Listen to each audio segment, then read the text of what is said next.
2024 წლის მეოთხე კვარტალში საქართველოში უმუშევრობის დონე წინა წლის შესაბამის პერიოდთან შედარებით 1,1% შემცირდა და 14,2% შეადგინა. მონაცემებით გაზრდილია როგორც დაქირავებით, ასევე თვითდასაქმებულთა რაოდენობა. გასული წლის მეოთხე კვარტალში დასაქმების დონე 47,1% შეადგინა.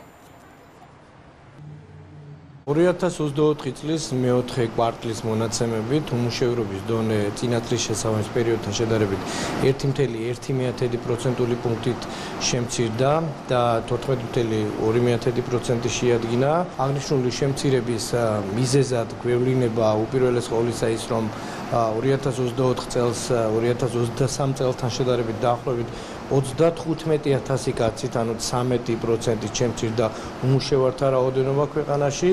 ასევე შემცირებულია დაახლოებით 55,000 კაცით მოსახლეობა სამუშაო ძალის გარეთ. დასაქმებულთა რაოდენობა დაახლოებით 68,000 კაცით არის გაზრდილი ერთ წლიან ინტერვალში.